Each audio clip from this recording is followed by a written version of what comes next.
Hi, it's Jeff Osler here today with Hi-Fi Live, and we got a special treat for you.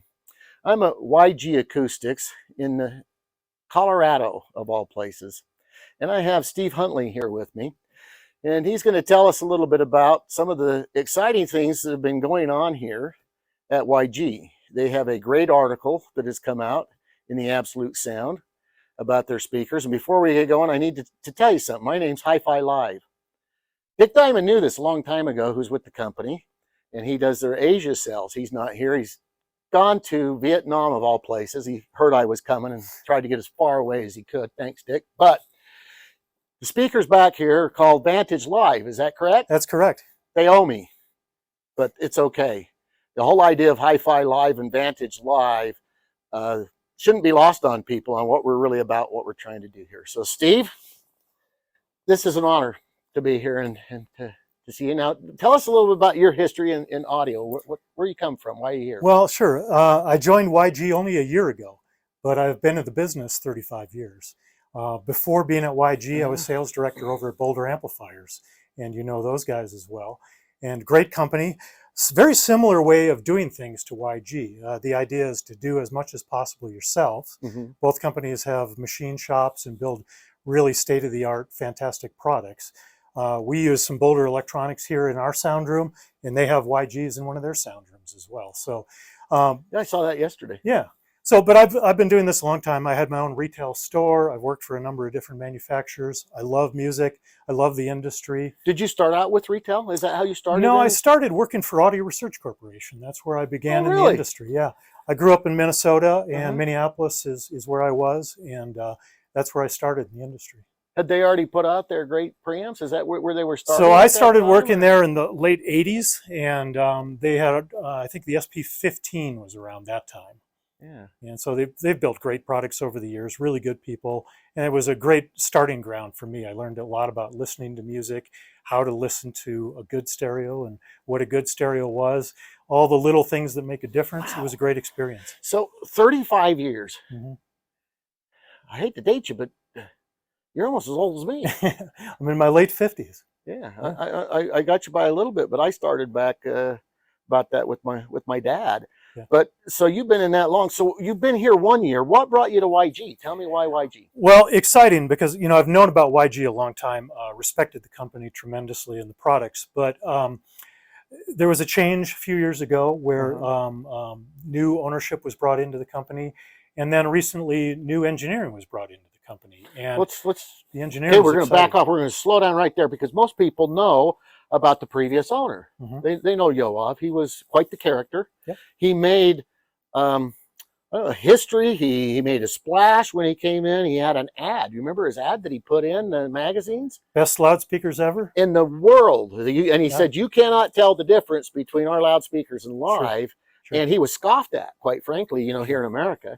But he won awards in Japan. Sure. And he got going. So that's really cool. But so you've got new ownership. Tell us about that. Who you were saying some stuff. Now how does that structure work? What's going on with the new ownership and why? And so it's been over 5 years that this ownership change occurred. Yoav stayed on for a period after he sold the company to two guys, David Komatz and Steve Foreman. David Komatz was actively involved, still is with the company, was in the role of CEO of the company. And so these guys were guiding the direction of the company, and Yoav was doing some design work and staying on, but there became a time when it made sense for him to move on to other things.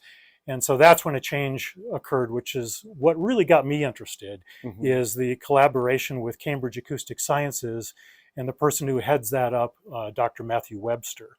And I got to know him, understanding what his capabilities are. He's a PhD astrophysicist from Cambridge. Yeah. Smart guy. And he's got a team of engineers and even a musicologist on staff that has kind of come into the organization with YG. Matthew is now the CEO of the company, and he's a tremendous engineer and just a great guy. For being an astrophysicist, he's right down to earth and can talk to anybody. So I liked where the company was going under his design work, and was able to get a sense. Because you were with Boulder, like you said, for a lot of years. Yeah. And they're known. I mean, they're a iconic company now in Mhm. high-end audio, like I would say YG is. You guys are in the upper tier. Yeah. But it's really interesting. So he was doing Cambridge for how far back? Do you know how long he was Well, what doing I know is that Cambridge? Matthew has had some ownership in audio related things for a while, but he Hmm. has a pair of YGs that he's had long before being involved with the company. Hmm. In fact, owns Boulder Electronics as well. So he's a true music lover and an audiophile, and he isn't just somebody who was brought in to do engineering. He's a Hmm. music lover. He gets it completely. Why we do Uh-huh. this, and why we pursue He's this. not just the owner of the company. Yeah, and it's a passion that he's got for it, and Yeah. that just comes through with the products. When you listen to the new things that we've got out, they sound amazing, and you can tell they're designed by people who love music.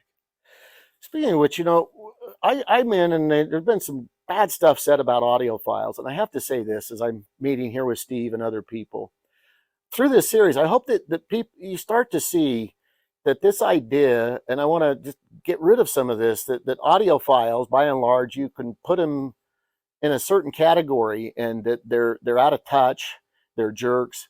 And I find by and large that audiophiles, as I know them, are people who have a passion for music.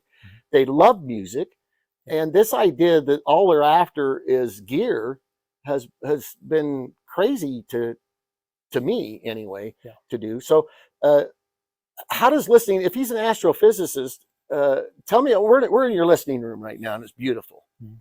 And I happened, as a full disclosure, I have YG speakers. I've had them now for quite a while, and I've upgraded.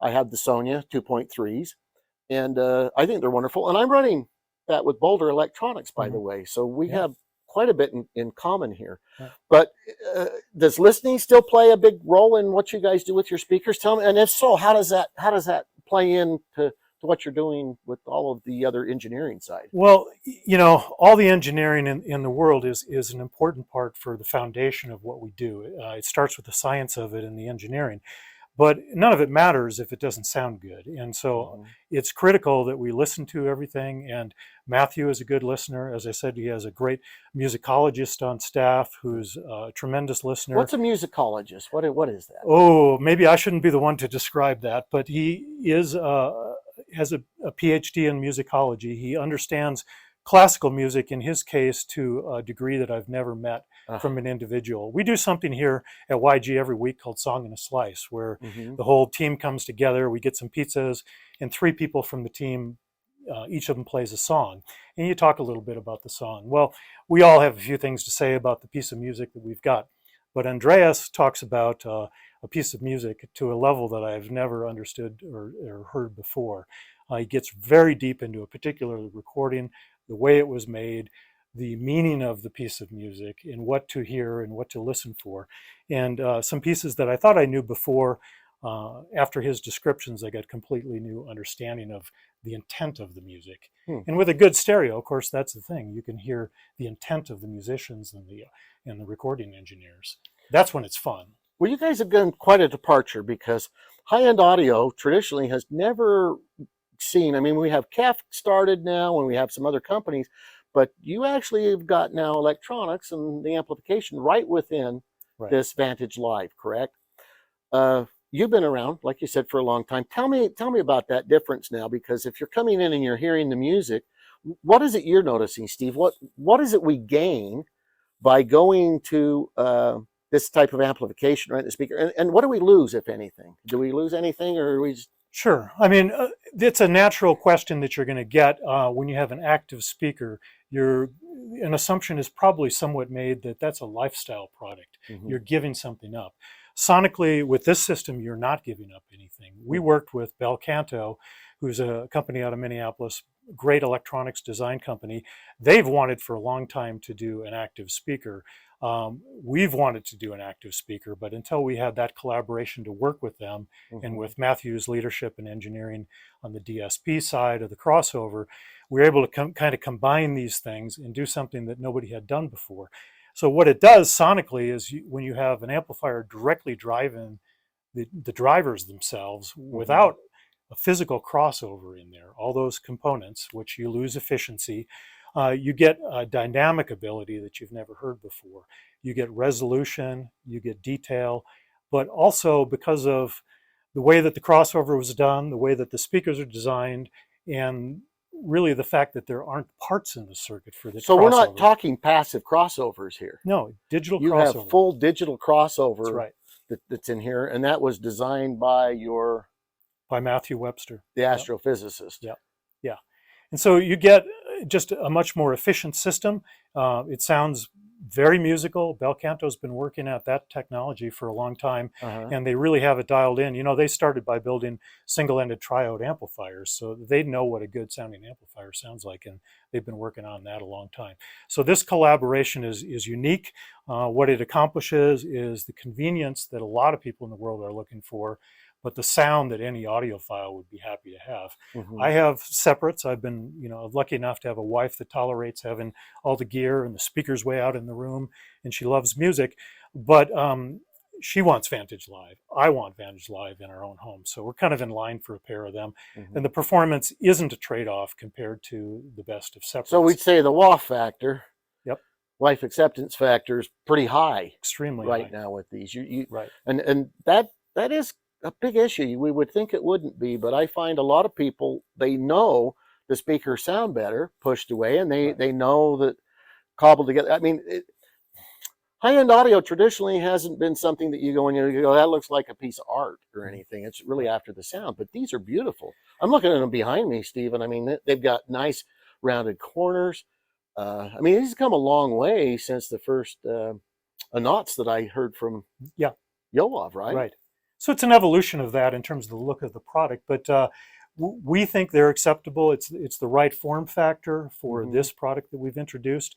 The controller is a very simple single box that can be located anywhere. You run glass fiber optic cables so they can be a mile away, and you don't have to have that in the room. You have app control, and so for someone who loves music and wants to stream it, or it's got a wonderful built-in phono preamp that's built right into it, all the connectivity you could want, but you can control it with a mobile device. You don't have a bunch of boxes. That consumer doesn't have to make the decisions of what amp and preamp to buy, what DAC, what phono preamp.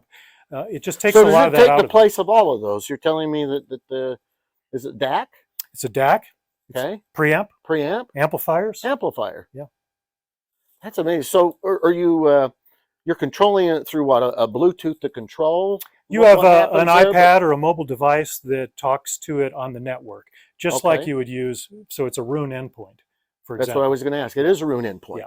Okay, that's really makes it really simple. Yeah. So anything that runs with Roon. What about outside of Roon? If someone has Tidal or they have Qobuz or something, are they able to just do that? You can directly stream using a free app that comes with it. If you don't want to use Roon, you can directly stream Tidal and Spotify through this app that comes with it.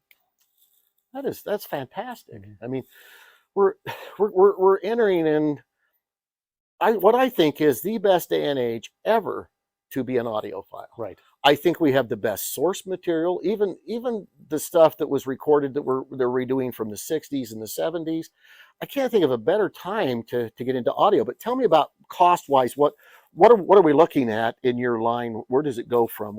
Where to where? Yeah, I mean, currently we have a new series of products that's the least expensive we've ever been able to come out with, and we're very proud of them. They're called the Peak series, and they start at $8,500 for a pair of speakers, and then we go all the way up through the reference series to the XV, speakers, which are roughly $325,000. So we cover a lot of ground. The Vantage Live is roughly $60,000, but again, that's a complete system. You don't need to buy amplifiers and everything. So where was it before? If it's $8,500 now, you had what, the Carmel was? The Carmel, yeah, it's around $24,000. So you've significantly reduced. I mean, it's a lot less than even half what it was before to get into this level of audio, which quite frankly, most people won't experience, but we're hoping that people that care about this channel, that they have an opportunity. If I wanted to go and hear some of your new products, what's the best way for me to do that? How do I? Well, so our website has got the list of dealers and distributors. So the best thing is go to YG-Acoustics.com Mm-hmm. and you go to, the place where you can find all the dealers, and you'll find them there. In Colorado, we've got a couple dealers. In Utah, we've got a great dealer as well. Mm-hmm. And so we've got dealers scattered around the United States. We are, real picky about the kind of dealer that we put on. We want them to listen to the customer, provide good service. So, we're growing our dealer base, and I think with less expensive products like the Peak Series Mm-hmm. and this active system, there'll be even more dealers that come on board. So we're actively adding dealers. Is But, this something yeah. that the customer needs to usually, I mean, you contact the dealer and then dealer by dealership will determine whether they can bring them out to their house, or they Well, just to go to the dealership? we want the dealers to be willing to go to a customer's home. Most of them have a beautiful showroom and they can demonstrate the products well Mm-hmm. there, but certainly we want our dealers to install these speakers and Mm-hmm. set them up, and most of our dealers are willing to set them up in someone's home so they could try them out. Okay. Wood. Tell me about wood. When I was here last time, you guys, it was a complete machine shop out here. Mm-hmm. You told me earlier that you're bringing the wood in, so I know you're not doing it here, but tell me about it. Why wood? Well, it's very, very expensive to build cabinets like we build in the reference series. The Vantage Live is a part of that reference series, and to machine the cabinets the way that we build them, there's no parallel surfaces. We basically, like Boulder Amplifiers, seems to always find the hardest way to do anything. Whether we're trying to or not, we find it. And so here, it's just very expensive and time consuming to build a cabinet the way that we do that. And that results in a fairly high cost to do that. We wanted to get the price down, and just was not going to be feasible to use this type of construction technique. So we worked with 2 European cabinet makers that we work with now, and we designed these cabinets, again, with no parallel surfaces. They're not an MDF with a veneer on them. They're a very high density material with sort of a doped resin in it, so it's really non-resonant. We do some pretty interesting things with acoustic absorbing. They're sealed cabinets, and then we put our own aluminum front baffle on it. We use the same drivers we use in the other YG products. We have a separate plinth on the bottom of the speaker that houses the crossover, and we machine all that. So it's a combination So the of crossover aluminum. is sitting in the bottom. Yeah, it's sitting in the bottom base. Yeah. Picture probably will put that up so that they can see what Yeah. as we're talking about this. Right. I think that is you guys have gone a real interesting direction in this. Also, when we talked about the wife acceptance factor, when you went to wood, did you guys? I mean, is that what you did? Did you go out and ask? We did, in fact. Yeah, and we got feedback from around the world that the world would love to have an option of a wood cabinet. And so we offer 3 finishes right now: a light finish, it's an oak finish, light oak, kind of Scandinavian Baltic birch looking in a way. And then we have a medium called rosewood, and we have an ebony finish as well, which is what's in the sound room right now. Oh, so we're offering those 3 finishes, and that satisfies most people. We also build our own stands for the stand mounted speakers in-house. We machine those. They're pretty fancy stands, and we make those available as well. So we have 3 floor standing models in that Peak series, 2 stand mounted, and a powered subwoofer. Now, when I was here before, you guys, you were using first a revelator way back. You all would use the revelators, and then you decided to bring all of your drivers and making them in-house. You told me you're still doing that, correct? Yeah, that's right. So we machine the cones ourselves. We make critical parts of the tweeters. We don't assemble those in-house, but we machine all those cones. So in the new Peak series, those use cones that we machine. We get a lot of bass out of a relatively small, low-frequency driver because it's incredibly light and incredibly rigid, the way that we machine those. And so we'll start with a 7-pound billet of aluminum and end up with 7 grams. Piece. I cannot believe you do that. Yeah. You got to be the only people in the world that ever even thought of that, because you start with this. I mean, it weighs, it's like gold, right? Yeah. And then you just shave and shave and shave to get that. Now, what about on these tweeters? You had a really special tweeter that's been done in some of your speakers. Where does that start and end at? Where are you using that? So you're talking about the billet dome tweeter is our highest performing tweeter, and that has something built into it that is sort of a combination of a hard dome and a soft dome. You get the benefits of both. You get the extension of a hard dome and the sort of the musicality and smoothness of a soft dome. And we have a machined airframe in there that lends sort of stiffness to that driver and gives it that extension, but it doesn't add mass to it. So it's a really unique driver. We aren't able to use that in all the products. That starts with the Haley and goes on. So up. Haley on up, you're actually using the billet. Yeah. Interesting story about that. I had a speaker manufacturer designer in my home the other day, and I played some bassy, some big band bassy.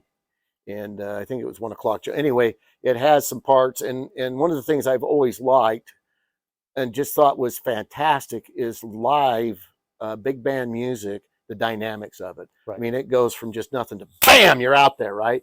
And when those horns hit, he wanted to know, because he did not know about this billet dome tweeter, but immediately he could tell, and he said something's going on because this could not have been done with the other. And I said, you're absolutely right. It could not at that level to go from, I mean, it was, 0 to Ferrari levels in just a millisecond. It was crazy. I just loved it. He loved it too. Well, that's the benefit of the way we do things here. We've got very precision manufacturing. So it's not just that there's a lot that goes into the engineering. There's a lot that goes into the way that we build these products here. And there's a lot of precision that goes into that.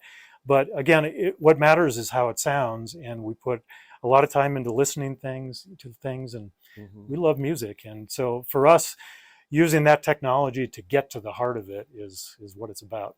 Well, I encourage everybody, even if you don't think you can afford YGs, if you get the chance to go hear this level of audio, I think that it would be beneficial.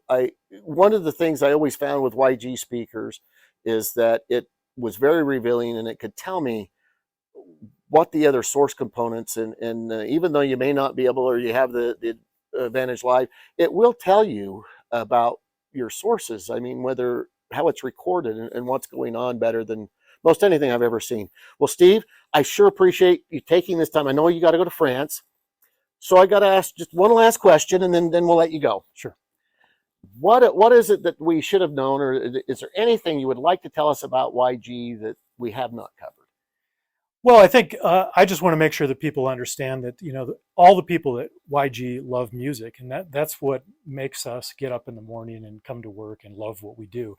And I think maybe there's a perception out there that, we walk around in lab coats and we're this highly technical group of people. We're just a bunch of people who love music, and that's something that I want to make sure that people understand about our team. Great. Well, I see over here on the wall, I see that you got everything from Chris Jones to Vanessa Fernandez to you got Little Feet there. Black Sabbath. And Black Sabbath. It's not the new Little Feet, the live one, which is great, by the way, but they've got Black Sabbath there. I don't see the orchestra, but I'm sure that they're there. One of my favorite things cover ground. To do classical music is just a revelation. I love it. Right. Thank you so much. My pleasure. I wish you guys all the success that you could ever have. And thank you for taking this time. Thank you. Thank you, Steve. Yeah, I think we got some real good stuff in there. Good job. We got it.